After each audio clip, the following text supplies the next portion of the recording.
Placar Apoio apresenta cabeça fria, mais ou menos fria, de Atlético 1, Botafogo 3 pela final da Libertadores de 2024. Vamos falar do jogo e de outros assuntos também. Eu não sei o que tem revoltado mais, a postura do Atlético dentro do campo ou fora dele. Roda a vinheta e bora falar de Galo.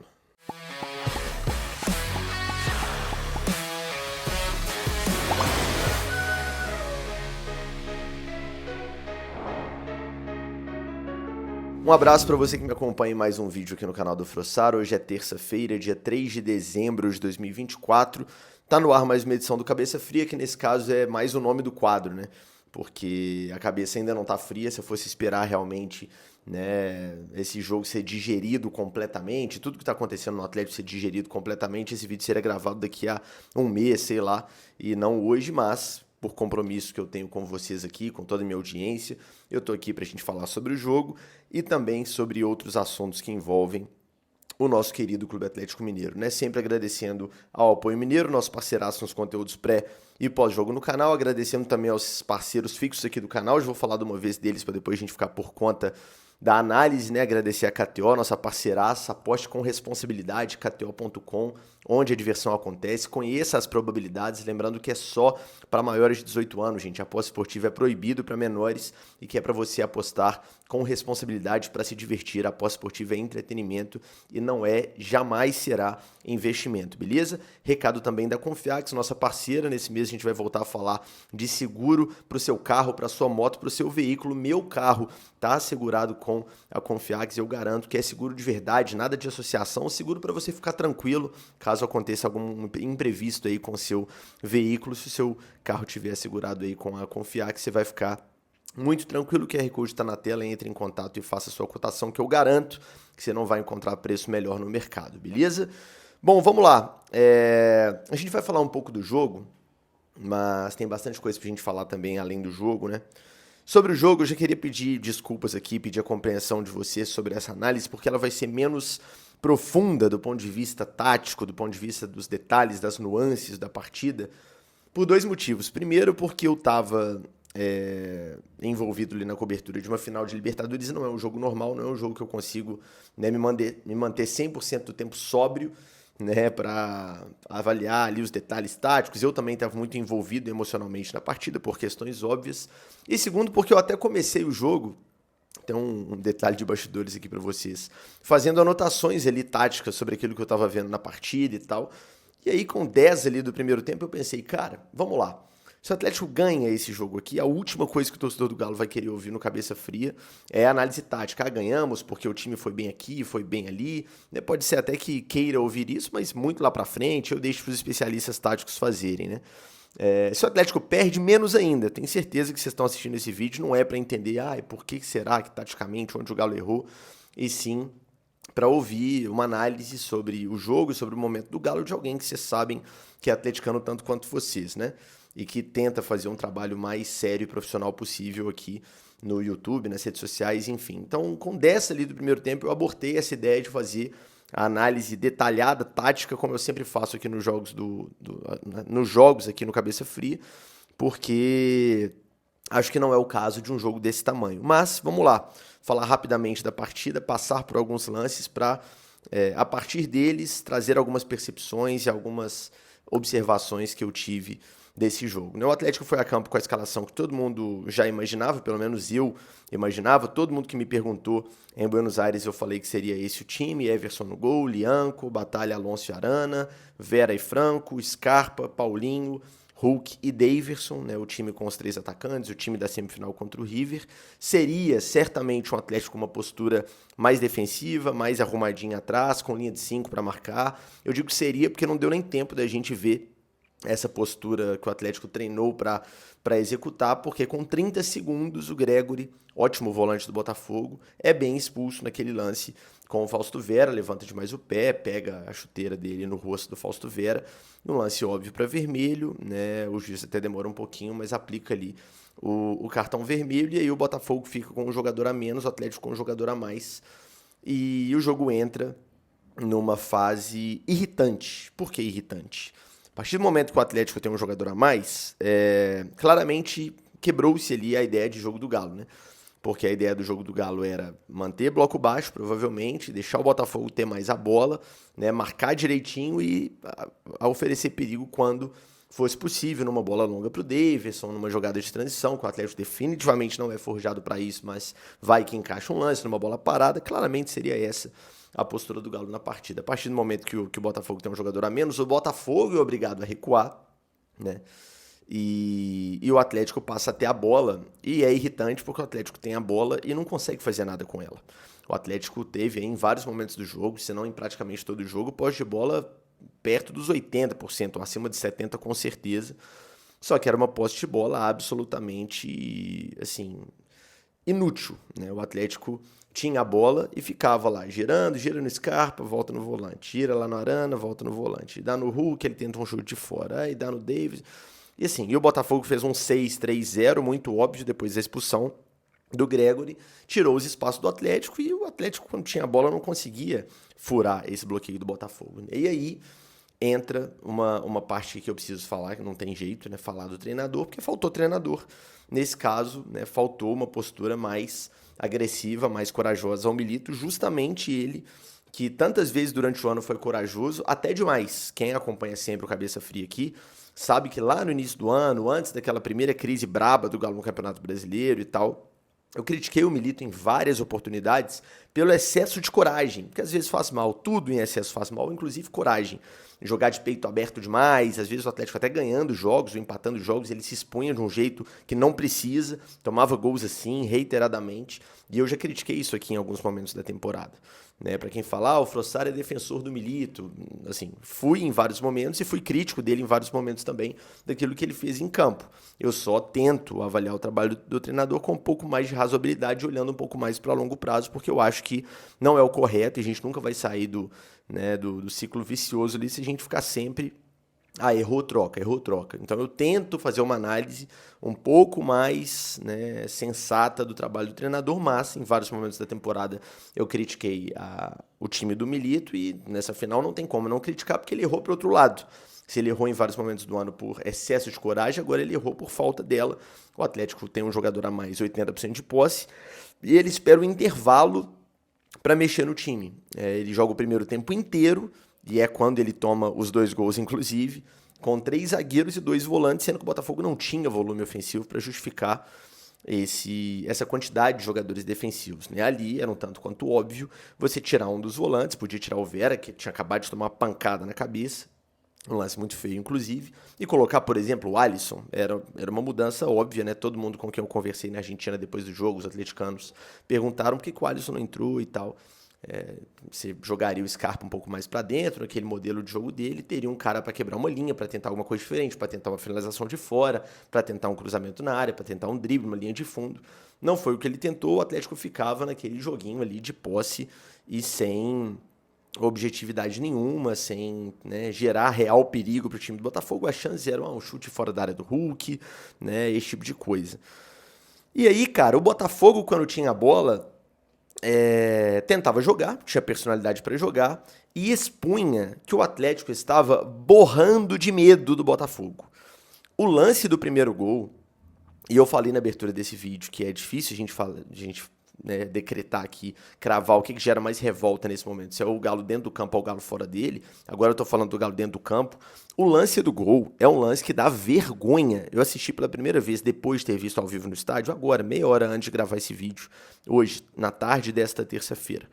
Cara, é vergonhoso o tanto que os jogadores do Atlético estão borrando de medo dos jogadores do Botafogo. Tem um vídeo que eu vi, acho que no Twitter, que foi um torcedor que filmou, né, um torcedor do Botafogo, que mostra desde o início da jogada o Botafogo trocando passe já no campo de ataque do Galo, tá? Não era na defesa, não. Até o momento do gol do Luiz Henrique. Cara, parece que era proibido os jogadores do Galo darem bote nos jogadores do Botafogo. Um negócio, assim, vergonhoso, a palavra é essa, vergonhoso. O Savarino fica com a bola, e os jogadores do Galo estão perto, cercando, ninguém dá um bote. O Almada, a mesma coisa. O Luiz Henrique, a mesma coisa. E assim, uma coisa é você ter inteligência, não ficar entrando de primeira toda vez em jogadores que são habilidosos, beleza, né? Até Peladeiro sabe disso, o cara é bom driblador, e esses caras que eu citei são. Você não vai ficar entrando toda de primeira porque você corrige tomar o drible, né? E aí o cara vai furar uma linha, furar um bloqueio. Agora, você também não pode ter, para um jogador ofensivo do outro time, 3, 4 defensores ali só cercando e os 4 ficarem só cercando.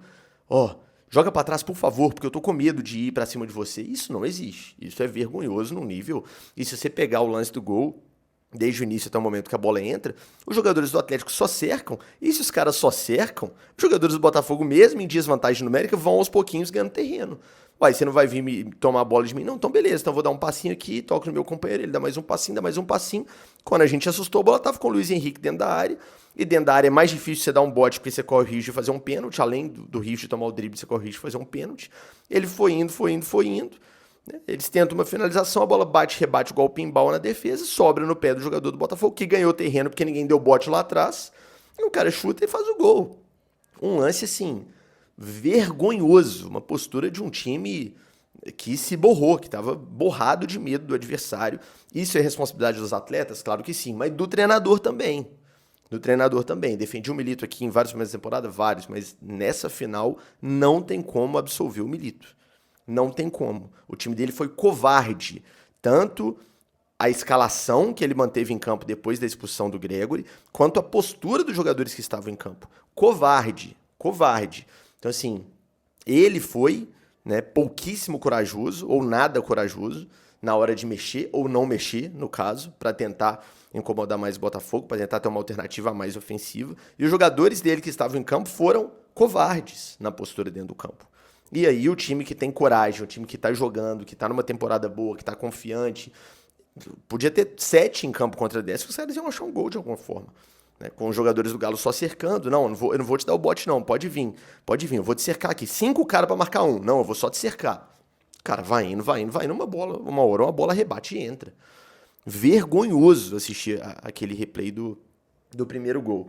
Segundo gol, um lance que o Arana, aí, né, se teve excesso de zelo, de cuidado, até demais, né, que virou até uma covardia no lance do primeiro gol. No segundo gol, que era o momento do Arana, né, de forma segura, botar a bola para fora, ele tenta cercar para o Everson chegar, o Everson chega varrendo o Luiz Henrique ali, pênalti muito bem marcado e bem cobrado pelo Alex Telles. O Botafogo ali fazia 2-0. Então, assim, Arana muito mal no jogo, tá? Não só por esse lance, talvez tenha sido a pior apresentação do Arana com a camisa do Galo, pelo menos das que eu me lembro, em jogos grandes, assim, em jogos relevantes, certamente foi. Não foi o único, vários jogadores estiveram abaixo. Diria que o melhor jogador do Galo na partida foi o Mariano, que entrou no segundo tempo. O Hulk também foi bem, tentou muito o jogo, buscou e sentiu muito, né? A gente vai falar sobre a postura desses caras e do clube como um todo depois do fim da análise da partida. Mas assim, Arana muito mal, Alonso muito mal, entre vários outros. Vargas perdeu 2 gols inacreditáveis que assim, era pra, né? Obrigado, querido, obrigado pelos serviços prestados, não precisa nem completar esses 2 jogos não. Vai com Deus e boa sorte na caminhada. Não existe aquilo ali, né? Não existe. Mas assim, Arana mal, e aí naquele lance, infelizmente, o Everson acabou cometendo o pênalti, o Telles bateu muito bem, fez 2-0. Cara, e naquele momento, assim, você olhava pro campo, né, o Atlético com 1 a mais e sem conseguir criar, e o Botafogo com 2 gols de vantagem, você falou, isso aqui não tá acontecendo, não tem condição que isso aqui tá acontecendo. Né, e vai 2-0 pro intervalo, a gente tenta, mais uma vez, puxar ânimo, entusiasmo, né, de onde não é racional, mas de onde existe. Porque eu mesmo, cara, bastidores aqui, eu tentei repetir no intervalo do jogo a mandinga, a superstição que eu fiz no intervalo de Galho Olímpio lá em 2013, né? E aí sai o gol logo do Vargas no primeiro tempo, até pensei, caramba, assim como foi o gol do Jô, né, no início do segundo tempo lá no Mineirão, no Galho Olímpico, falava, cara, nós vamos virar esse trem aqui de algum jeito, na base da mística, mas assim, cara, a lógica não é a mística resolver, a lógica é o futebol resolver, quem tá jogando melhor, quem tá mais corajoso, quem quer mais, quem tem mais bola, mais qualidade, mais alternativa, ganhar o jogo, né? E aí, assim, sempre tem uns bobões, um ou outro, ainda bem que é a grande minoria, né? Frossar, mas não era você que estava falando, quem não acredita pula fora, e agora, nossa... Gente, é o que eu sempre falei aqui, falei depois da derrota na final da Copa do Brasil para o Flamengo, falo agora também. Em momentos de decisão, momentos que é o Clube Atlético Mineiro que está dentro do campo jogando a final de um campeonato, é a obrigação do torcedor, pelo menos é como eu entendo, acreditar naquilo que é possível acreditar. Eu falei aqui, inclusive, no último Cabeça Fria antes da final, gente, bola por bola, futebol jogado, o normal é o Atlético perder para o Botafogo. Só que a gente tem que acreditar no imponderável do futebol, porque às vezes o imponderável resolve. Dessa vez não resolveu. Mesmo o Atlético tendo uma ajudinha, né, uma ajudona, de ter um jogador do outro lado expulso com 30 segundos de jogo. Então, assim, tava conversando com um amigo meu depois da final, a gente vai falar depois do segundo tempo, né? Tava falando com um amigo meu depois da final e, pô, a gente se iludiu demais, porque é só olhar para esse time do Botafogo e olhar pro Galo. É claro que os caras seriam campeões, os caras tinham cara de time campeão, a gente não. Em 2013 a gente sabia que seria campeão porque o nosso time tinha cara de time campeão. É verdade, mas nem todo time que tem cara de campeão é campeão. E nem todo time que faz uma campanha ruim, esquisita, não ganha. Às vezes acontece de você ganhar, dar uma cagada, joga bem num jogo. Se aquela bola do Vargas entra, uma das duas, né, um dos gols inacreditáveis que ele perde, o Atlético ia provavelmente jogar uma prorrogação com o jogador a mais, com o Botafogo já mais desgastado, poderia tranquilamente virar aquele jogo e ser campeão, e não seria justo considerando a temporada inteira, mas futebol nem sempre é sobre justiça. Nesse caso foi, porque o justo era o Botafogo ser campeão, e foi campeão. Então, cara, tava incrédulo, assim, eu estava completamente incrédulo no intervalo do jogo com o que eu estava vendo até ali. Esqueci de falar no pré-jogo, mas eu preciso falar, obviamente, nesse vídeo, registrar aqui, a espetacular presença da torcida do Galo. A gente corre muito um risco, né? A gente corre um risco muito grande de desvalorizar um lado de qualquer história quando a gente fica nessa tara de comparar tudo, né? Isso acontece até com comparações entre gênios, sei lá, Messi e Cristiano. Vocês já viram esse tipo de discussão? No sentido de, não, o Messi é muito melhor. Aí começam a subvalorizar o outro cara que é um gênio também, só pra falar que o outro é melhor. Então você não pode falar, não, o Messi, eu prefiro, né, falando sobre mim, eu prefiro o Messi, mas o Cristiano é um absurdo, porra, primeira prateleira da história do futebol mundial. Então assim, trazendo isso pra realidade das torcidas. A torcida do Botafogo era a maioria em Buenos Aires? Claro que era, tava óbvio, era só olhar pra arquibancada. Significa dizer que a torcida do Galo compareceu em número ruim, que não fez a parte dela, que não encheu Buenos Aires, que não foi... Cara, não, pelo contrário, eu fiquei muito orgulhoso com a presença do torcida do Galo na Argentina, muito orgulhoso. Na véspera, a Casa da Massa estava muito legal, Recoleta, né, todo o clima por ali, lá na região costaneira, onde teve a fanfest dos amigos da Galo Hermano, aliás, um abraço para eles, vários eventos lotados só de atleticanos, cara, foi uma invasão atleticana em Buenos Aires, assim como foi uma invasão botafoguense, nesse caso ainda maior. Parabéns pro Botafogo, não significa demérito nenhum do nosso lado, pelo contrário. Mais de 20 mil atleticanos cruzaram a fronteira depois de ver o time ficar 10 jogos sem ganhar de ninguém, jogando um futebol pífio, ridículo, tendo um elenco claramente inferior que o adversário, tendo um time titular que claramente joga menos bola que o adversário na temporada, mais de 20 mil pessoas nas piores condições, das melhores às piores. Claro, teve gente que foi de boa de primeira classe, mas teve gente que foi de caravana, ficou presa 12, 15 horas na fronteira, gente que foi de carro, gente que foi de tudo quanto é jeito, gente que não conseguiu chegar por causa de documento, enfim, cara, orgulhoso demais do povo atleticano e daquilo que o povo fez para acreditar no que eu tô falando aqui, no imponderável. No imponderável, não na lógica. O botafoguense foi motivado por um ano brilhante, por um time brilhante na temporada, né?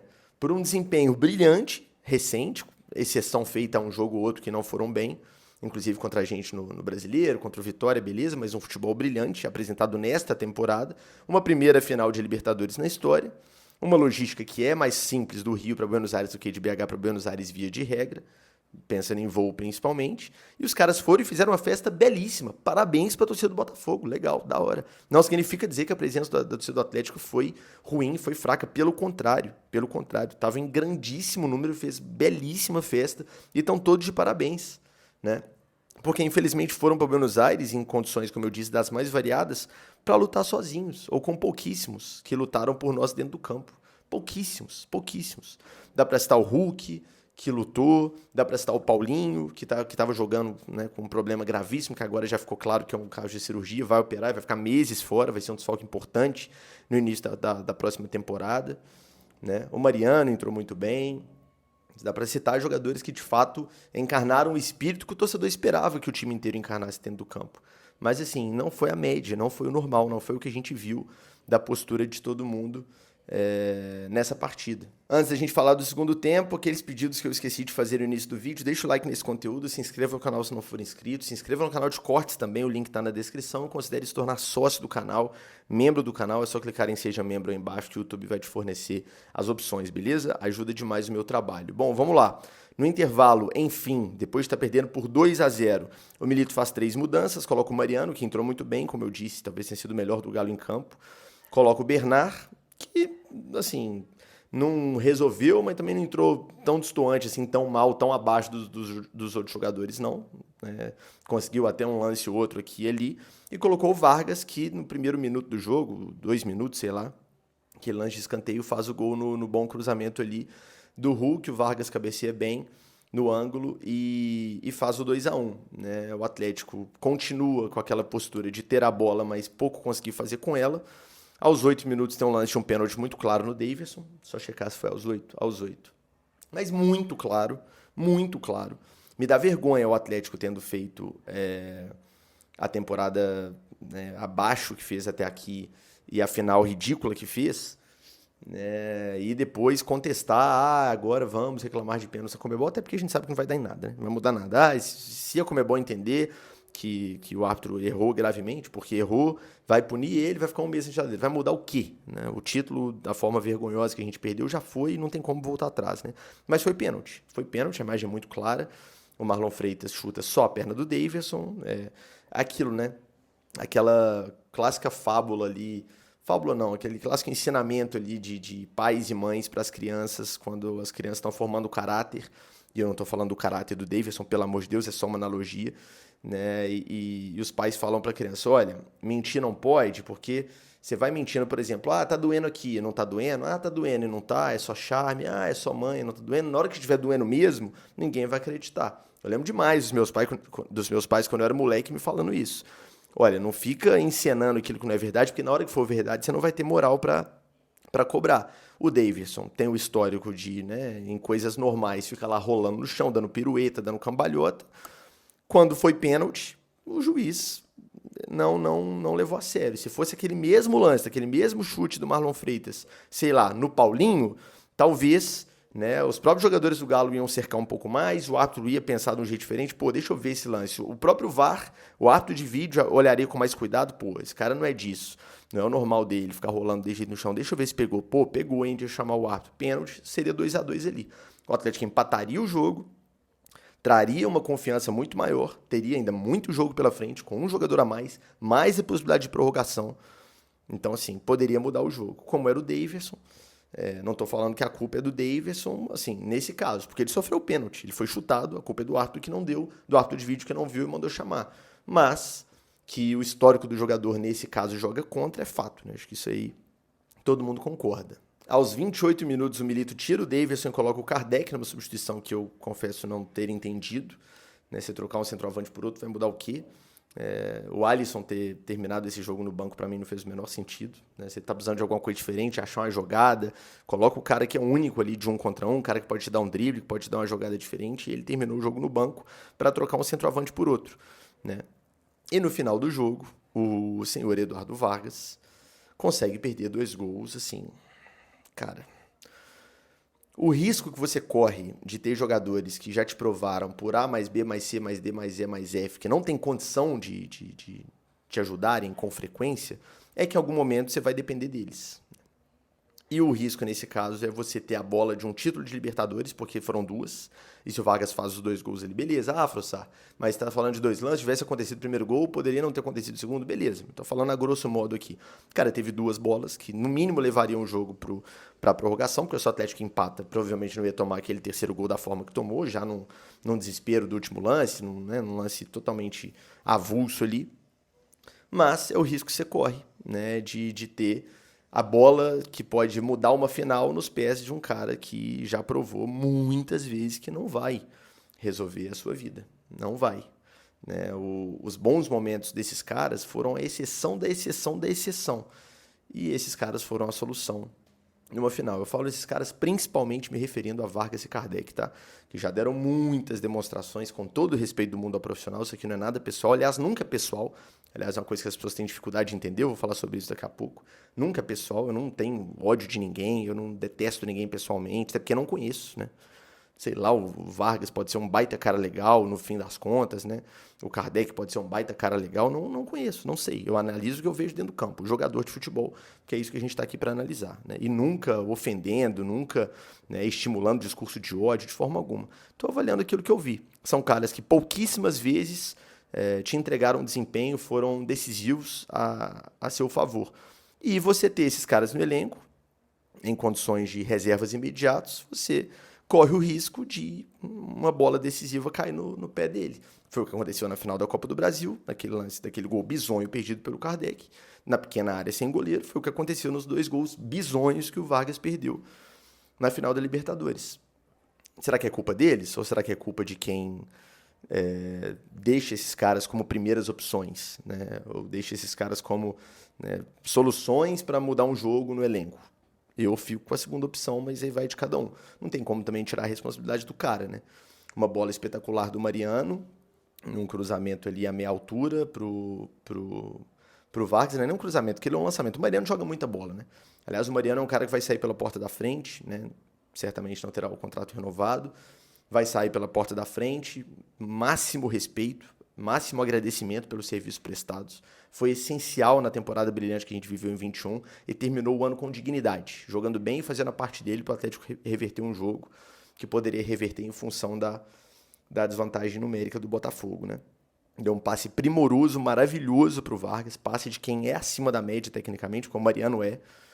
E o Vargas conseguiu chutar a bola lá pra cima, sei lá como. Depois, no segundo lance, um lance mais bizarro ainda, mais ridículo ainda, uma bola longa pro Vargas. Ele, né, o Adrielson recua mal, o zagueiro reserva do Botafogo foi titular em função da lesão do Bastos, e aí o Vargas tinha até a opção de rolar a bola pro Kardec, o Kardec estava entrando pelo lado direito, ou tentar tirar do John, ele chuta a bola por cima, passa longe do gol, um lance ridículo, né, de um jogador que em vários momentos foi... enfim, insumo para memes ali, gelado. A gente, né, viu que não é bem assim. 2 bolas que caíram para ele em momentos decisivos de uma final de Libertadores, ele perdeu os 2 gols de forma bizonha. Então, muito obrigado, forte abraço e siga a carreira em outro lugar, porque no Atlético não dá. No Atlético não dá.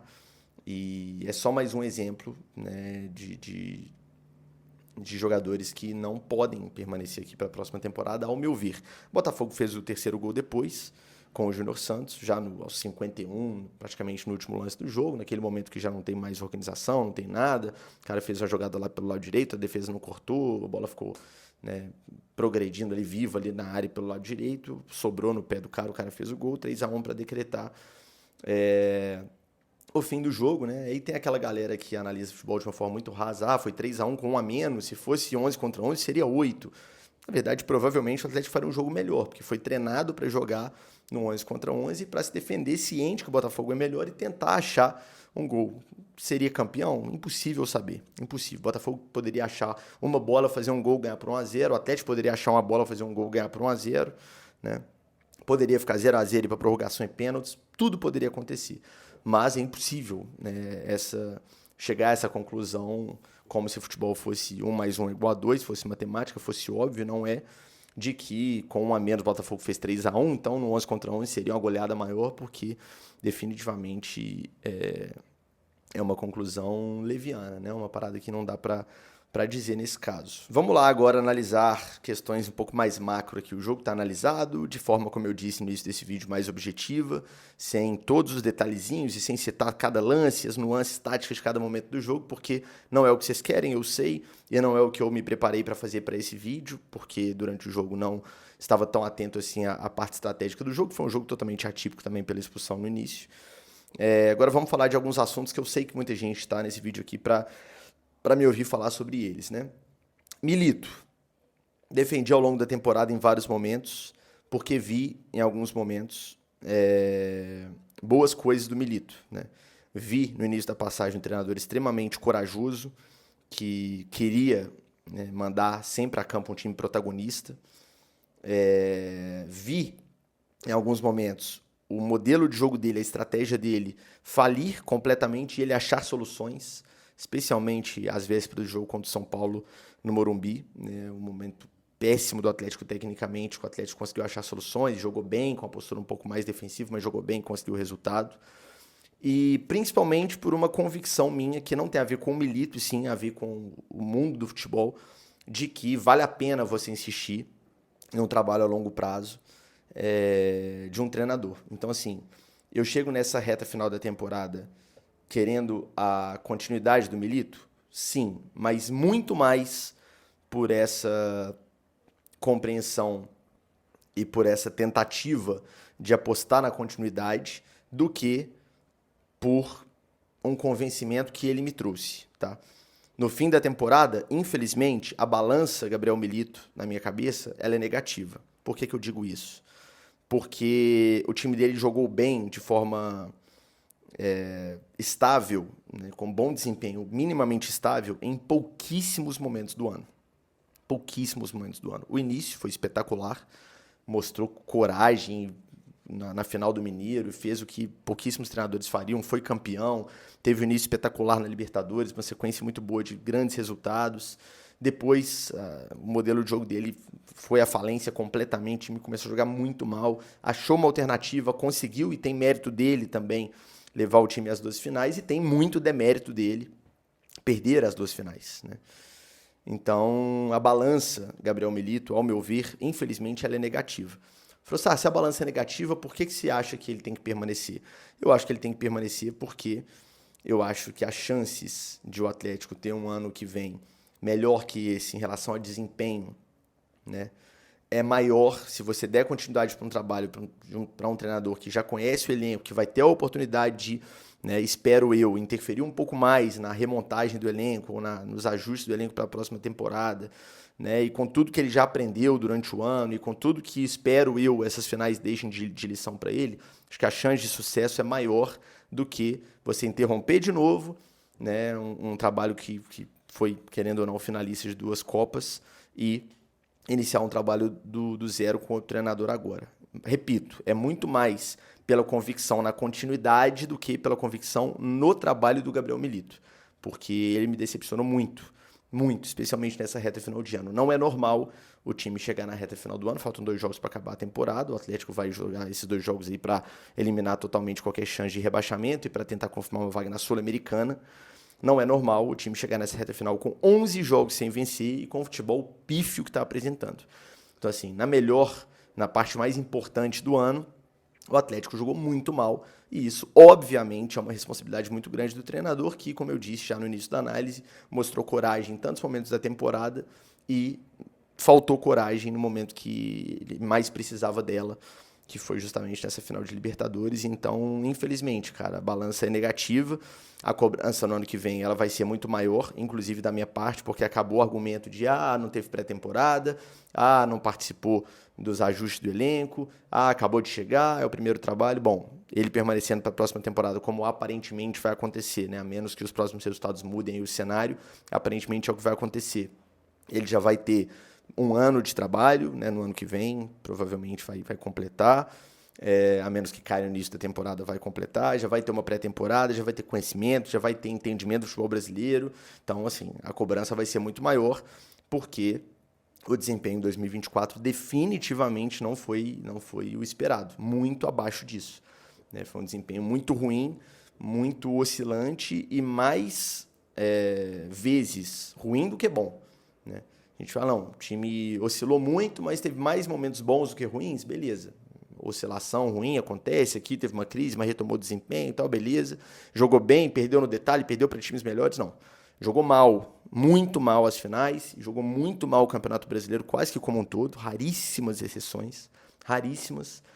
E a imagem do Galo 2024, que vai ficar na cabeça do torcedor durante as férias, até começar o próximo ano, é de um time que joga mal. As exceções foram bons desempenhos, o normal foi um time ruim dentro do campo. Então, isso é responsabilidade do treinador, ele vai precisar fazer um trabalho muito melhor na próxima temporada para merecer esse voto de confiança que, ao que tudo indica, será dado, né? E, repito, eu sou favorável à continuidade muito mais pela convicção de que vale a pena tentar uma continuidade, quebrar um pouco esse paradigma de, o treinador fez uma temporada ruim, o time jogou mal, troca sempre, troca, porque eu acho que isso faz mal a longo prazo. E não por convicção total no trabalho dele, naquilo que eu vi dele, porque vi coisas boas, mas vi mais coisas ruins. Infelizmente, a balança fecha o ano no vermelho. Dito isso, e fiz questão de falar do Milito, porque eu sei que muita gente, o Frossá passa pano pro Milito, e o Milito não tem culpa de nada. Acabei de falar com todas as letras, com todas as palavras, que tem culpa sim, o ano dele é ruim.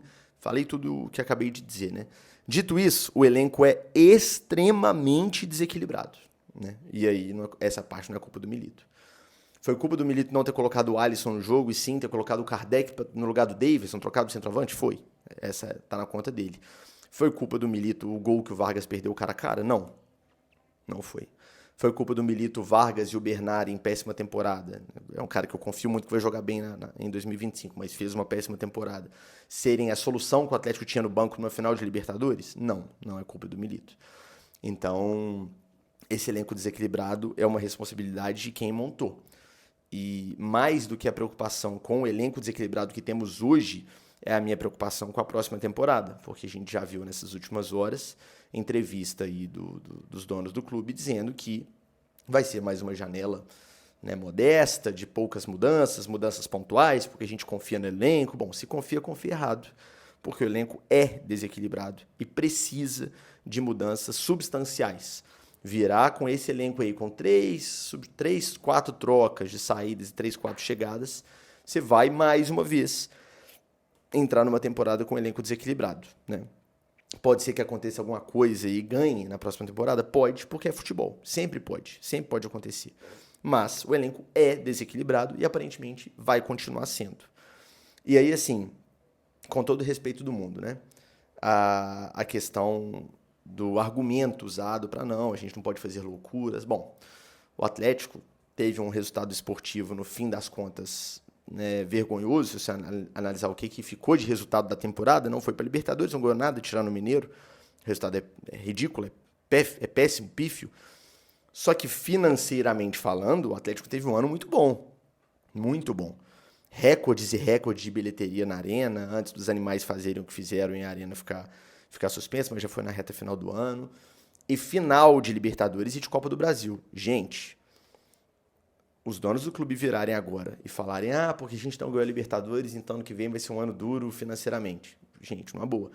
É de novo, assim como eu falei na coluna lá de O Tempo ontem, que viralizou, que repercutiu pra caramba, é de novo chamar o torcedor de otário, de bobo. De bobo. É de amplo conhecimento público quais eram os objetivos financeiros, eu sei que são financeiros e não esportivos, mas financeiros do Atlético na temporada. E não eram finais. Não eram finais. Então o Atlético atingiu de premiação e de bilheteria em jogos, né, de semifinal, né, assim, muito mais dinheiro do que tinha previsto. Então esse papinho de agora não tem dinheiro para a próxima temporada não cola. Não cola. E mais, além da questão de ter arrecadado mais do que planejou arrecadar, né, ou previu arrecadar. Primeiro, gastou muito dinheiro com erros que são deles, erros da arena, por exemplo, gramado ridículo, tendo que trocar toda hora, problema de acústica que está tendo que fazer obra agora. Então isso tudo é um erro, assim, que eles têm que entubar e aceitar, beleza, aqui foi um erro de planejamento nosso, erramos, paga isso aí, mas a gente não pode tirar dinheiro de montar time para resolver esse problema, essa merda, com todo respeito aqui, perdão pela palavra, essa merda que nós fizemos aqui, então nós vamos contratar menos para pagar a resolução da acústica. Assume o BO e paga a besteira que fizeram, né? E não deixa o time sofrer um impacto em relação a isso, né? É o mínimo, é o mínimo. Então, assim, muito dinheiro gasto por problemas que eles mesmos criaram, ou não foram competentes o suficiente para evitar, né? Como esse que eu citei da Arena, e um planejamento para a final da Libertadores que cobrou o seu preço. Se o Atlético ganha a final da Libertadores, era R$500 milhão dentro da conta. R$500 milhão, 500 milhões de reais aproximadamente que o Atlético receberia, juntando tudo, tá? Grana de Libertadores, premiação e Super Mundial e etc. Sem falar em bilheteria maior, em sócio a mais, enfim, na próxima temporada. Então, assim, planejou mal, foi para uma final de Libertadores com o Kardec e Vargas saindo do banco como soluções, perdeu uma final com um jogador a menos, com uma atuação pífia, não vem com papinho, mas ano que vem vai ser um ano duro. Né? É ridículo, assim, chegar, né? É hora de falar, olha, erramos aqui, ali, vamos corrigir os erros, vamos investir mais, vamos montar um time melhor, mais equilibrado, para até a próxima temporada ser melhor. Era o mínimo que o torcedor merecia ouvir nesse momento. Era o que seria respeitoso dizer para o torcedor nesse momento. Aliás, seria respeitoso dizer algo, né, para o torcedor nesse momento que não fosse por videozinho pronto, feito por assessoria de imprensa, textinho que parece feito por inteligência artificial. O torcedor, gente, vocês estão, assim, realmente subestimando o torcedor. A capacidade analítica, a inteligência, né, os neurônios do torcedor. Né? O torcedor sofreu o que sofreu agora, com esse time, volto a dizer, desequilibrado, que perdeu as finais com desempenho, que tem muito de erro de jogadores e de treinador, sim, mas perdeu 2 finais para times que eram claramente melhores, então tem erro de planejamento também na conta. E aí, depois de uma temporada que termina dessa forma extremamente frustrante para muita gente, para gente que se endividou para estar em Buenos Aires, para gente que passou 50 horas, 60 horas, 70 horas dentro do ônibus para estar em Buenos Aires, você virar e falar assim, não, aconteceu, mas é futebol, vamos juntos. É um desrespeito ao torcedor. O mínimo, nesse momento, é botar a cara, pedir desculpa e prometer um investimento maior, uma organização melhor para a próxima temporada. É difícil, cara, difícil falar nesse momento, né? Eu tenho falado em várias plataformas, mas o jogo ainda não foi totalmente digerido por mim. Vocês podem perceber que eu ainda estou meio, né, abalado assim, em todos os sentidos, e eu não consigo ainda comentar as situações com tanta clareza, com o afastamento que muitas vezes é necessário para a gente avaliar as situações. Mas, assim, chego ao fim do ano envergonhado pelo que eu vi dentro do campo e pelo que eu vi fora dele. O que me preocupa, o que me chateia, o que me entristece é ver que o Atlético, neste momento, está com o pior dos 2 mundos nessa nova era. Explico. O Atlético sempre foi um clube que fez o torcedor ser resiliente, que demorou para se tornar um time campeão, vencedor, se tornou um time campeão mesmo de 12 anos para cá, 11, 12 anos para cá, que bate sempre em final, que ganha título, que ganhou tudo, com exceção do Mundial nesses últimos 12 anos, né? Só que foi um clube que sempre esteve muito ligado ao seu torcedor, intrinsecamente ligado. Nas boas e nas más, a gente tinha um sentimento de pertencimento muito grande com o Atlético. O atleticano se sentia parte do clube, no estádio e no dia a dia, e as pessoas que geriam o clube, né, se mostravam parte daquilo ali, que sentiam aquilo ali que o torcedor sentia. Mesmo em temporadas péssimas, o sentimento de pertencimento era maior, na minha opinião. Agora o Atlético se tornou um time frio, um time que a gente não consegue ver o rosto de quem manda em momentos de crise, em momentos de derrotas, em momentos de vergonhas, como que a gente passou em Buenos Aires, que foi uma vergonha, sim, pelo contexto do jogo. Não é vergonha... é vergonha ser vice-campeão da Libertadores? Não, é vergonha perder da forma que perdeu. Aí é vergonha, vai me desculpar. E é mais vergonhoso ainda, nesse momento, ninguém que efetivamente manda no clube ter coragem de botar a cara para assumir responsabilidade. Vários episódios ao longo da temporada que dão vergonha ao torcedor e que afastam o torcedor desse sentimento de pertencimento, e em nenhum deles houve um posicionamento firme como o torcedor esperava. O episódio do André Lamonier, os vários episódios de racismo na arena. Só para citar 2 pontos aqui, porque se eu for falar sobre isso aqui, episódios que nos envergonharam enquanto instituição e não enquanto time dentro do campo ao longo da temporada, aí vai ser vídeo para 2 horas. Né?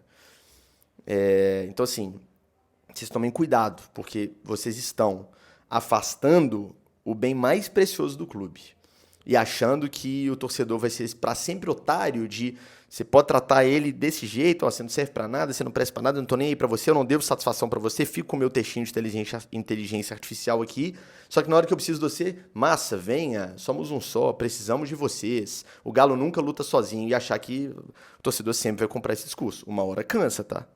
Uma hora cansa. Abre o olho porque uma hora cansa. Comecem a tratar o torcedor com respeito. O torcedor precisa sentir que vocês sentem.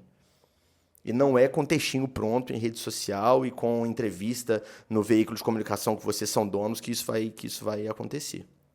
Não é. Acordem para a vida. E assim, e eu falo isso aqui com muita tranquilidade, porque ao contrário do que eles acham, não é nada pessoal. Não é nada pessoal. Até porque nenhum dos agentes, dos donos do clube hoje, tem uma relevância pessoal na minha vida para eu ter algum tipo de sentimento pessoal por eles. Eu não tenho problema pessoal com ninguém. Ninguém. Até porque não tem relação suficiente para ter problema. Eu não critico A ou B porque eu não gosto de A, não vou com a cara dele, não gosto daquele. Zero. Isso não tem nada a ver com CPF.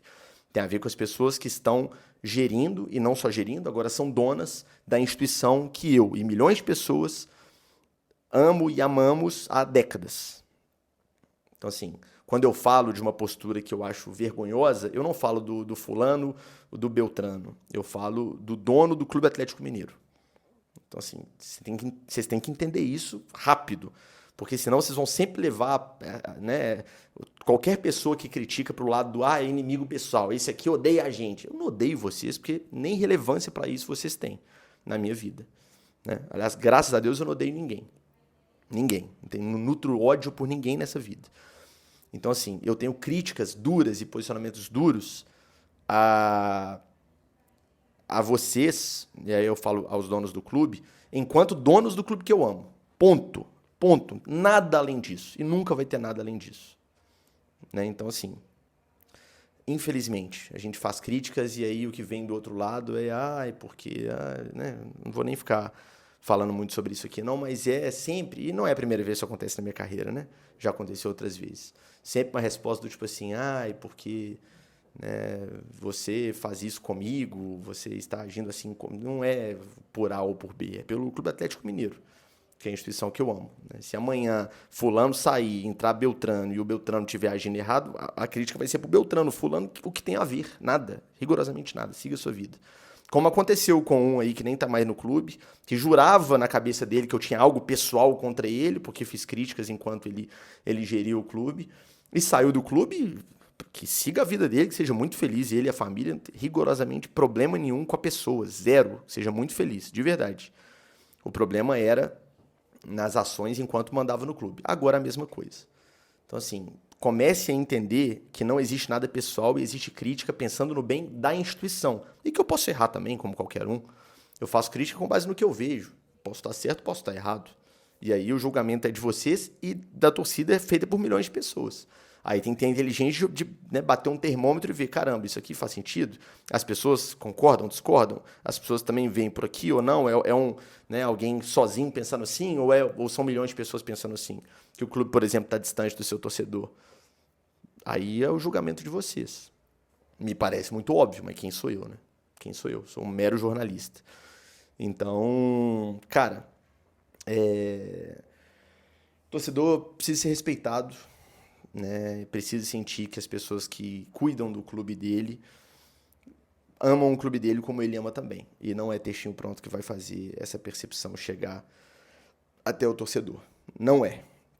Não é. Vai me desculpar, mas não é. Então, ou as pessoas que hoje gerem o Atlético, hoje são donas do Atlético, percebem isso, ou o torcedor vai cada vez mais se distanciar do clube que ele ama. E isso é triste para todo mundo.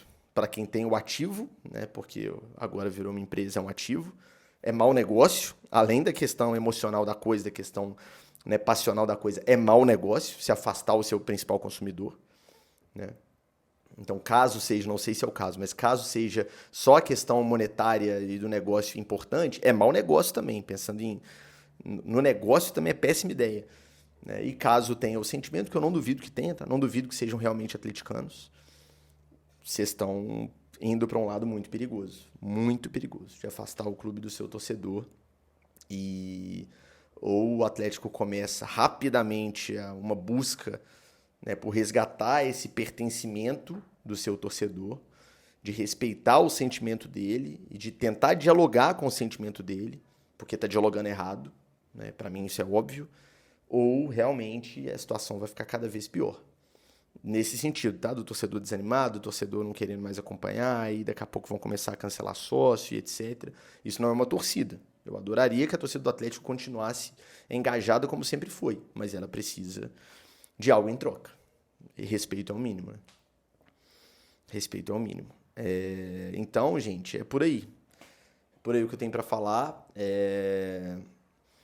Agradeço a todo mundo que me acompanhou até o final desse vídeo. Deixa o like se gostou do conteúdo. Amanhã tem live aqui no canal. A gente vai abrir live para acompanhar Atlético e Vasco, Vasco e Atlético. E seguimos porque o Clube Atlético Mineiro, é o que eu sempre defendo, é maior que tudo e todos. E é pela camisa, pelo escudo, pela nossa história centenária que não nasceu junto com a SAF. O Atlético é de 1908, tem muita gente envolvida, muita história envolvida, muito suor envolvido, muito sangue, muita luta. É por essa história que a gente está aqui, né? E não pelas planilhas dos últimos anos. Elas são irrelevantes e são poeira perto do que é de fato o Clube Atlético Mineiro. Beleza? Muito obrigado, um grande abraço, saudações atleticanas e até a próxima.